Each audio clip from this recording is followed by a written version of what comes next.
Donc je vais introduire un peu le Building Bridge, qui est un projet qui s'adresse aux jeunes sur leurs priorités pour l'agenda post-2015. Donc le Building Bridge est un projet qui s'adresse aux jeunes. Les OMD étant déjà passés, le système des Nations Unies a mis en place les objectifs du développement durable. C'est un projet qui s'adresse aux jeunes femmes et enfants sur leurs priorités à l'agenda post-2015 et le monde qu'ils voudront façonner d'ici 2030. Ce projet vise à connecter, partager des expériences avec des jeunes, aspirer à des changements positifs pour un monde meilleur, pour les générations futures. Parce que je pense que les jeunes ont une voix du moins, et ont des projets, ont des aspirations qu'ils veulent faire entendre. Donc, comme je le dis toujours, jeunes, vous êtes le futur, vous êtes l'espoir, et l'avenir de toute une nation repose sur vous. Prenez des décisions quand il le faut, essayez de laisser quelque chose pour les générations futures, des choses bien faites, pas des choses juste faites parce qu'on va les faire pour nos beaux yeux, mais des choses dont on est sûr certain que même les générations qui viendront pourront en prendre connaissance et le façonneront pour qu'à chaque génération, qu'il y ait quelque chose de meilleur à donner. La participation des jeunes au développement durable s'inscrit dans le cadre de la bonne gouvernance démocratique. C'est dans ce contexte que s'inscrit le présent atelier qui permettra aux jeunes de s'exprimer sur les priorités pour la jeunesse mauritanienne pour l'agenda post-2015. Cet atelier est une opportunité certaine pour valoriser les acquis de la jeunesse, à pouvoir distinguer les perspectives à venir, pouvoir contribuer à son insertion tout en affichant un intérêt particulier pour la lutte contre les menaces potentielles, à l'image du crime organisé, transfrontalier, d'extrémisme, de fanatisme, etc. Le département de la jeunesse continue de plaider pour la cause de la jeunesse. En témoigne la stratégie actuelle en cours, qui s'inspire des directives accordées par son Excellence le Président de la République, M. Mohamed Abdelaziz, à l'amélioration quantitative et qualitative des rôles et de la mission des forces vives des jeunes. Tout d'abord, quand on a entendu parler de l'initiative de Teun et Yilt, j'espère que je prononce bien les noms, de rencontrer des jeunes à travers le monde pour échanger sur l'agenda post-2015, on a été tout de suite séduits. Donc la question que diriez-vous à Ban Ki-moon si vous demandez quelles sont vos priorités d'ici 2030, je pense que c'est une question qu'on s'est peut-être posé tous. Qu'est-ce qu'on aimerait avoir pour l'avenir? Où est-ce qu'on aimerait innover? Qu'est-ce qu'on devrait faire mieux? Je pense qu'on se pose la question plus ou moins tous les jours, et je pense que c'est surtout une question importante pour vous, vous les jeunes, parce que vous êtes des acteurs aujourd'hui, mais vous êtes les décideurs de demain. Donc c'est une question qui est surtout pertinente pour ce groupe qui est réuni aujourd'hui. Donc voilà, en tant qu'UNICEF, on encourage bien sûr ce genre d'activité, ce genre de rencontres que nous trouvons très utiles, très constructives. Et nous, comme je disais, on salue l'initiative Building Bridges, on salue le travail des jeunes qui sont réunis ici aujourd'hui, notamment en particulier les deux ambassadeurs mauritaniens, Tabara et Pau. Merci beaucoup pour votre travail, pour avancer la question de la jeunesse en Mauritanie. Comme je le disais avant, j'aimerais aussi saluer bien sûr le travail du ministère de la Jeunesse pour ce qui est des consultations, mais également de manière générale pour le travail en faveur de la jeunesse en Mauritanie. J'aimerais effectivement revenir sur le pourquoi des ODD. Certains ont parlé de complémentarité et d'autres disent qu'effectivement c'est par rapport les ODD complètent effectivement les OMD. En effet, c'est vrai. Mais pourquoi cette complémentarité? Alors, cette complémentarité, effectivement, vient par des constatations. Et le résultat des constatations, pourquoi jusqu'à là, les OMD ont privilégié l'aspect économique, oui, l'aspect social, oui, mais pas l'aspect environnemental. Donc, les ODD sont venus réconcilier ces trois facteurs qui sont déterminants, à savoir le facteur économique, le facteur environnemental, le facteur social, qui sont des facteurs indispensables pour le développement durable. Donc voilà pourquoi il y a eu cette réconciliation. Et la conciliation de ces trois facteurs, aujourd'hui, c'est ce qu'on appelle la croissance verte. Voilà, donc je reviendrai là-dessus plus en détail pendant les ateliers.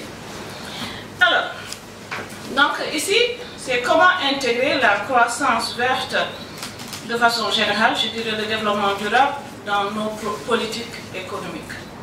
À travers moi, je proposerai quelques priorités stratégiques. Quand on parle de priorités, effectivement, on parle des questions prioritaires, on parle également des mesures à prendre, ainsi que les acteurs qui sont impliqués dans cette stratégie. Alors, je voudrais justement parler, avant de commencer, dire que la jeunesse est une phase de transition. Donc, d'ici 2030, vous, jeunes aujourd'hui de 25 ans, vous serez considérés comme des ressources des prochaines générations. Parce que d'ici 15 ans, vous aurez votre âge, vous en aurez une quarantaine.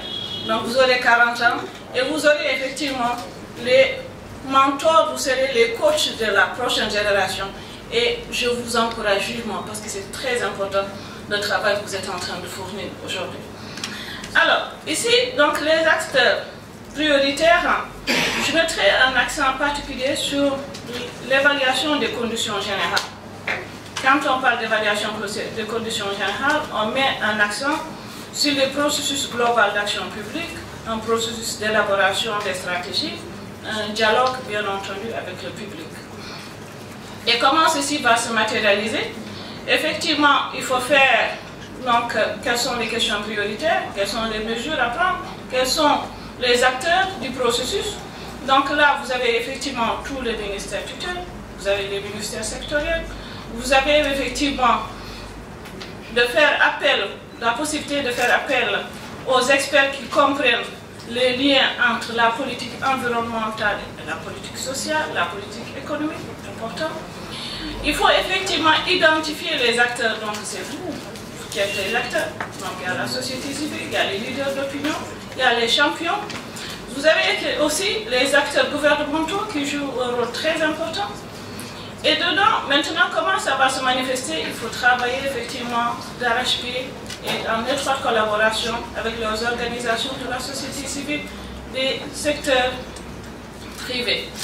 Maintenant, qu'est-ce qu'il faudrait faire? Il faudrait également déterminer les possibilités d'adaptation, les incitations en matière d'organisation. Par exemple, vous avez des incitations, vous avez la collaboration entre les organismes, c'est ce que vous êtes en train de faire, et la prise en compte des perspectives qui sont différentes.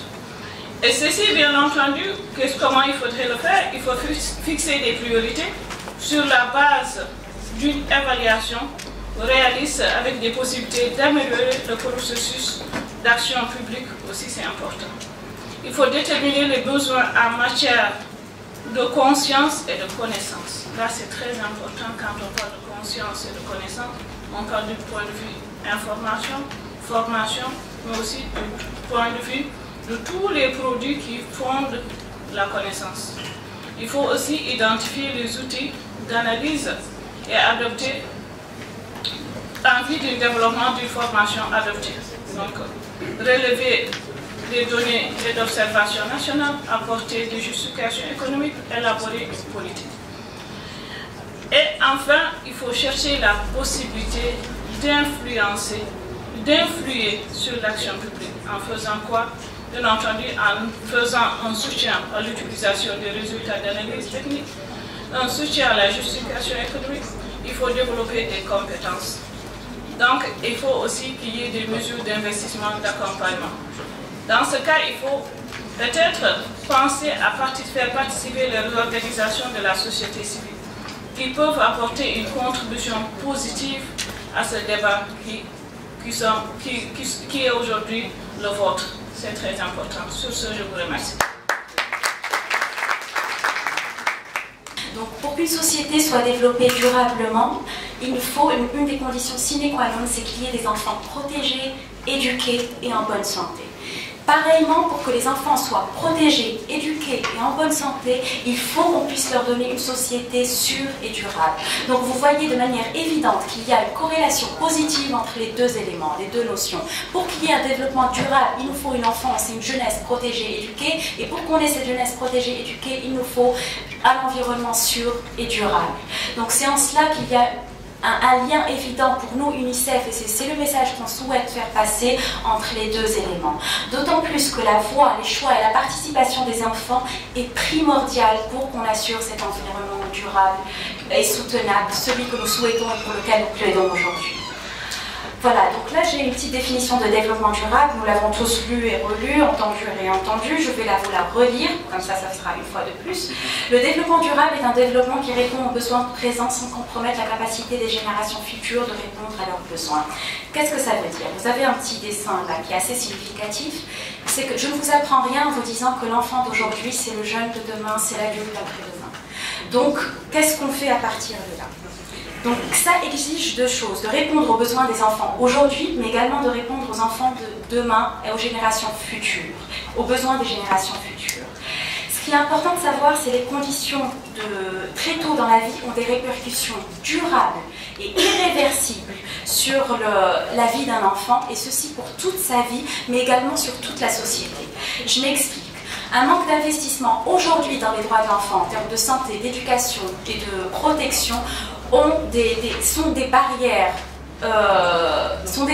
pour le développement d'un pays. Et ça, c'est de manière assez claire. Il y a un certain nombre de rapports qui l'affirment. Je vais donner deux exemples là-dessus, un positif, un négatif. Le premier, aujourd'hui, les retards de croissance d'un enfant dû à une alimentation inadéquate ou à un accès à l'eau potable qui n'est pas bon, ça a des conséquences directes et immédiates sur la santé de cet enfant aujourd'hui, mais également sur tout l'ensemble de sa vie et sur l'ensemble de la société. Pareillement, les investissements dans une éducation de qualité, en particulier pour les filles aujourd'hui, ont des répercussions immédiates et sur le long terme dans une société. Aujourd'hui, si les filles sont éduquées, demain, ces filles-là, la mortalité, par exemple, infantile et maternelle sera réduite, les revenus des femmes seront augmentés et la participation politique des femmes sera augmentée. Donc c'est là la corrélation positive que je voulais mettre en exergue entre l'investissement aujourd'hui dans les droits des enfants et des jeunes et les conséquences positives, les externalités positives que nous pourrons recueillir demain. Voilà. Et tout ça d'autant plus que les enfants constituent un tiers de la population mondiale. Une personne sur trois sur cette planète est un enfant, est un jeune, et ça parle tout seul. Voilà, j'ai pas besoin de commenter là-dessus. Pour nous, à l'UNICEF, et c'est le message que nous souhaitons passer aujourd'hui, il y a deux principes fondamentaux qui sont l'équité et la participation. Ces deux principes-là sont la base pour nous de tout travail que nous souhaitons accomplir. Pourquoi? Nous avons une image à l'UNICEF que nous aimons bien utiliser, c'est celle-ci. Quand on parle du principe d'égalité et qu'on donne à chacun la même chose, on n'est pas sûr du résultat. Parce que les personnes, au final, n'ont pas accès aux mêmes droits. Par contre, si nous nous attardons sur chacun et que nous essayons de comprendre les besoins de chacun, c'est là qu'on peut donner et répondre aux besoins de chacun en termes de population vulnérable. Si aujourd'hui je m'attarde sur les vulnérables et j'essaie de savoir ce dont ils ont besoin en me basant sur le principe d'équité, c'est là où je pourrais garantir une société durable et soutenable dans le futur. Voilà donc notre premier principe. Et ce principe d'équité n'est possible qu'avec le second principe, et ça m'amène à mon deuxième principe, qui est celui de la participation. Pour savoir quel est le besoin de la personne vulnérable, il faut que je sache l'écouter. Il faut qu'elle puisse participer. Et ça ne va pas de soi. Donc les enfants héritent le futur, mais ils ont également le droit de façonner leur futur. Et c'est là le message que nous souhaitons vous passer aujourd'hui. Et c'est en cela que cette initiative aujourd'hui a été très importante pour nous et que nous avons souhaité l'appuyer. Donc merci aux instigateurs et merci à tous de nous avoir écoutés.